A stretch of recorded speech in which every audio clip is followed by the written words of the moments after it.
Desde ontem, a inclusão de ônibus 0 km na cidade de São Paulo, movidos a óleo diesel, está proibida. Uma circular enviada na última sexta-feira pela SP Trans às empresas de ônibus traz essa nova regra. E a gente vai falar sobre esse assunto com o Carlos Bocuí, presidente do Instituto Brasileiro de Proteção Ambiental, PROAM. Oi, Bocuí, bom dia. A gente já estava com saudade de você. Seja bem-vindo. Bom dia, é um prazer estar aqui de novo com vocês para dizer que os ônibus diesel não vão mais circular, principalmente isso, né? Exatamente, vamos falar desse tema, né, tão importante aqui, principalmente para a saúde, né, dos paulistanos. Vamos falar sobre esse tema, né, que a SP Trans proíbe os novos ônibus a diesel em São Paulo, né? A prefeitura diz que a prioridade é realizar o cumprimento da lei de mudanças climáticas, né, e da meta de que a frota tenha no mínimo 20% de veículos elétricos até o fim de 2024. Agora, como é que você analisa essa medida, Bocuí, e o que deve acontecer também com os ônibus a diesel que ainda circulam aí pela cidade? Olha, Marilu, essa questão da abolição do diesel, né, da transição para uma matriz mais adequada do ponto de vista de energia, ela deve ocorrer, é uma questão de tempo. E São Paulo estava atrasado com relação a isso, em função do alto índice de morbidade por conta de problemas respiratórios, que é uma questão crônica nas metrópoles brasileiras. Então, quando nós falamos de mudanças climáticas, é bom que a gente lembre que as duas coisas estão intimamente ligadas. A poluição atmosférica, que vitima pessoas em todas as metrópoles do Brasil, e são muitas pessoas, né, por exemplo, há alguns anos atrás, o levantamento da Organização Mundial da Saúde constatou um número de 51 mil brasileiros mortos por poluição atmosférica outdoor, né? Quer dizer, essa poluição que vem das ruas, né? Então, além da questão de mudanças climáticas, essa transição era necessária, porque o diesel ele emite material particulado MP10, MP2,5 e também óxidos de nitrogênio que provocam o ozônio troposférico de baixa altitude, né? Então, essa mudança ela deveria ocorrer, como já está ocorrendo em Paris, como está ocorrendo em Londres, como está ocorrendo em Nova York e muitas grandes capitais do mundo, né? Era inevitável que isso acontecesse um dia, do meu ponto de vista, acontecendo atrasado em São Paulo e nas metrópoles brasileiras também. Exato. Aí você já citou um estudo, a gente pode citar outro aqui do cientista Paulo Artacho, da USP, né? Em que praticamente os ônibus e caminhões a diesel são responsáveis por quase metade da poluição do ar aqui de São Paulo, né, Bocuí? E ele diz o seguinte, que foram identificados compostos cancerígenos como benzeno, tolueno e black carbon, que são emitidos em mais de 50% pelos ônibus a diesel. Então, como você falou, a saúde ela é extremamente afetada pelo diesel, como você falou, uma medida atrasada. Agora, a gente sabe que esses ônibus 0 km não poderão mais entrar na cidade. Agora, existe uma frota, né, de ônibus a diesel que ainda continua circulando pela cidade, né? E ela vai acabar, enfim, eles continuam ainda poluindo o ar. Então, essa é uma medida que ela não resolve por completo essa questão, né? Você impede a entrada de novas fontes de poluição, né? É bom que se tenha clareza com relação a isso, porque é importante saber, Marilu, que cada ônibus que entra, cada vez que você permite a entrada de um ônibus, ele vai ficar rodando em São Paulo pelos próximos 20 anos. Então, cada vez que você permite uma entrada de uma fonte de poluição, ela vai permanecer por muito tempo. E depois disso, esse ônibus será vendido para um local menor, para uma outra cidade. Eles continuam até 30, 35 anos ainda circulando Brasil afora, não é? Essa grande frota que circula hoje em São Paulo, ela deverá obrigatoriamente ser, primeiro, passar por um processo de inspeção veicular séria e com muito critério, porque, como você disse, a emissão do diesel é altamente impactante ao meio ambiente. Então, motores bem regulados, eles fazem uma enorme diferença, né? Principalmente com relação ao material particulado. Você tem que ter uma combustão mais completa do diesel para emitir menos para a atmosfera. Uma das medidas que não foi tomada para São Paulo, e é bom a gente colocar aqui, foi a inspeção veicular, que ela foi retirada. Então, hoje você tem muitos veículos circulando, né, sem uma aferição adequada das suas emissões, e isso gera um agravamento da situação de poluição em São Paulo. Não só com relação a ônibus, mas caminhões, motocicletas. Né? Motocicletas são um problema sério para nós, né? Então, voltando à questão dos ônibus, você impede que eles entrem, mas também tem que tomar medidas para controlar a poluição do que está rodando por aí e, gradualmente, fazer essa substituição por uma matriz mais adequada. Exato, e a prefeitura está dizendo que o mercado ainda não está oferecendo aquela tecnologia elétrica para aqueles ônibus, né, para os micro-ônibus que são, enfim, que circulam nas periferias principalmente, né? Como resolver esse problema, Bocuí, essa justificativa da prefeitura em que os micro-ônibus ainda têm que ser a diesel? Olha, nós temos aí uma questão de avanço tecnológico, né?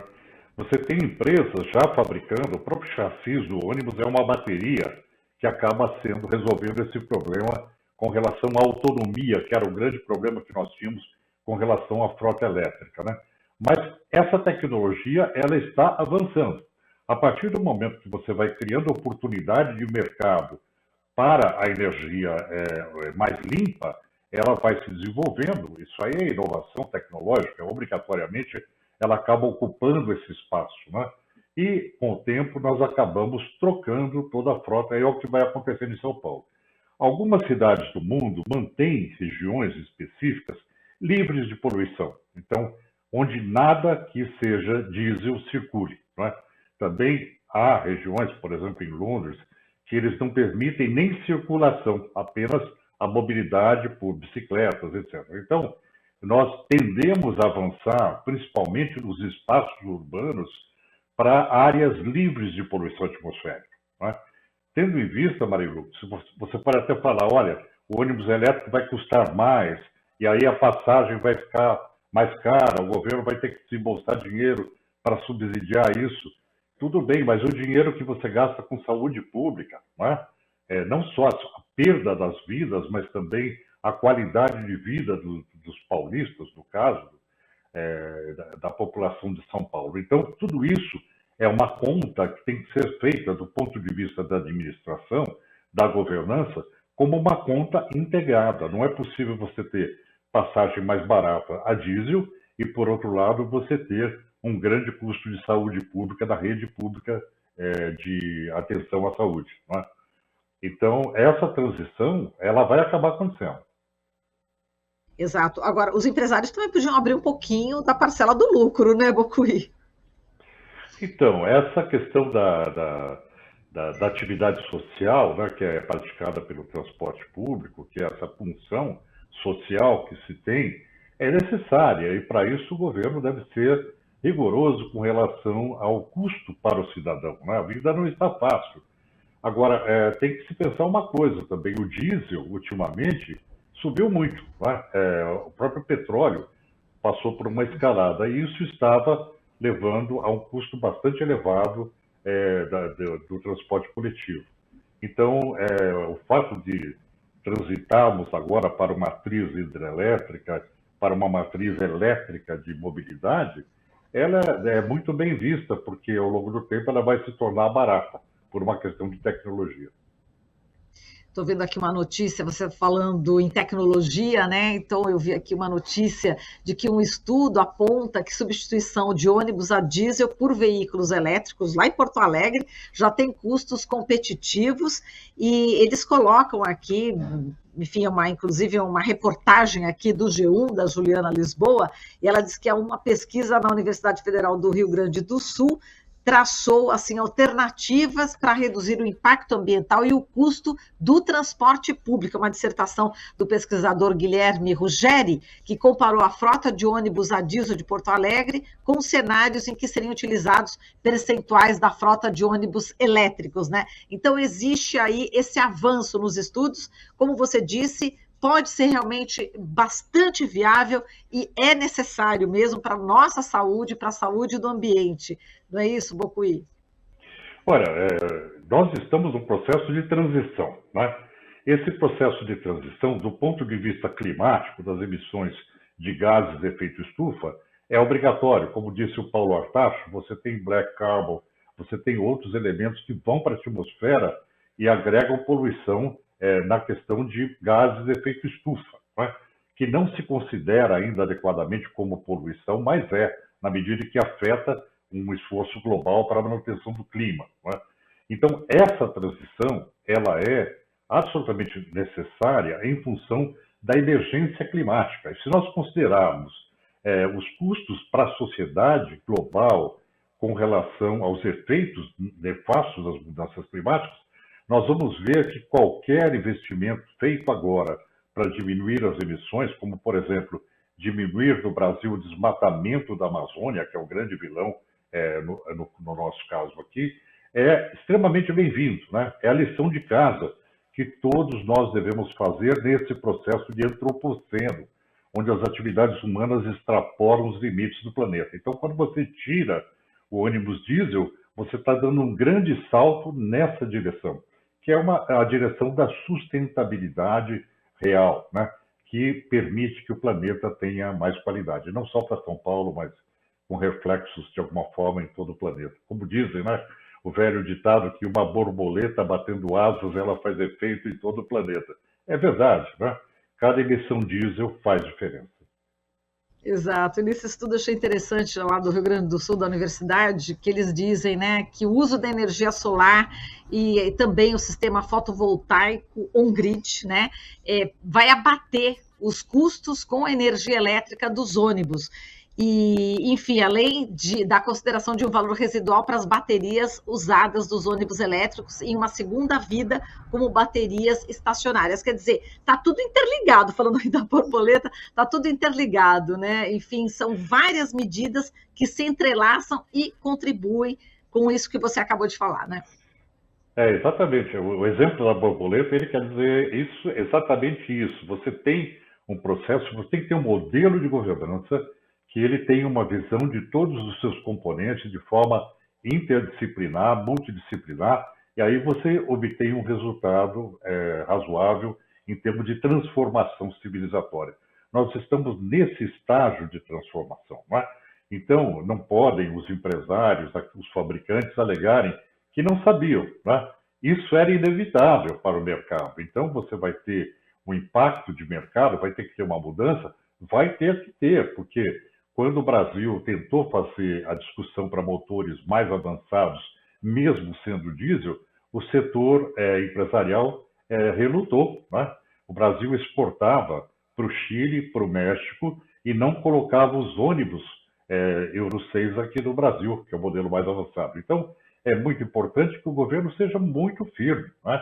Que essa condição seja colocada para que a gente consiga dar esse salto de inovação tecnológica para um mundo mais saudável. Eu acho que esse é o caminho mesmo. Bom, o noticiário todo, né? A gente está voltado aí para as eleições, a gente estava até comentando antes, né, da gente entrar no ar.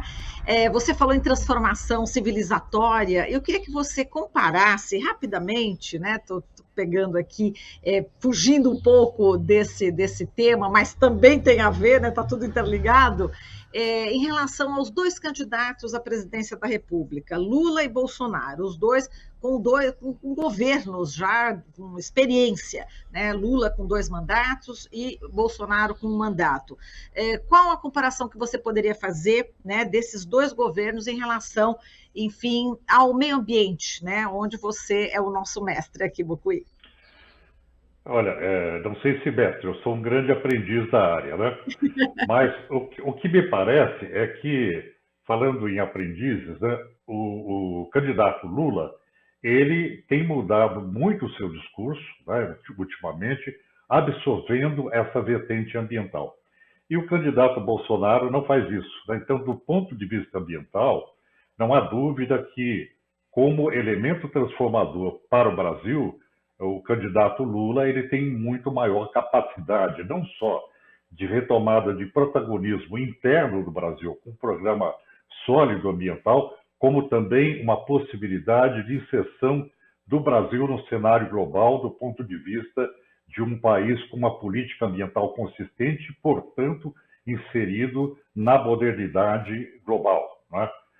Eu acho que esse elemento é muito importante. Outro elemento que é a base de toda a governança ambiental é a restrição que o governo Bolsonaro teve com relação aos conselhos ambientais, o que é uma grande estupidez, não é?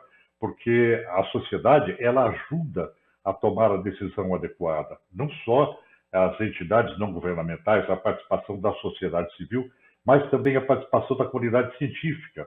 Então, comparando os dois candidatos, eu diria que o Brasil tem uma chance extremamente potencializada se o candidato Lula vencer as eleições. Eu acho que esse é o grande paradigma ambiental brasileiro hoje, é a escolha presidencial mais adequada e, na minha opinião, sem dúvida, é do candidato Lula. Bocuí, a gente agradece demais aqui a sua participação e até uma próxima. Um forte abraço para você. Eu que agradeço e espero que da próxima vez nós estaremos falando de todo mundo de bicicleta onde der, né? Então, vamos avançando em mobilidade. Abraço. Com certeza, Bocuí. Um forte abraço para você. A gente falou aqui com o Carlos Bocuí, presidente do Instituto Brasileiro de Proteção Ambiental, o PROAM. Estamos apresentando Jornal Brasil Atual. As notícias que os outros não dão.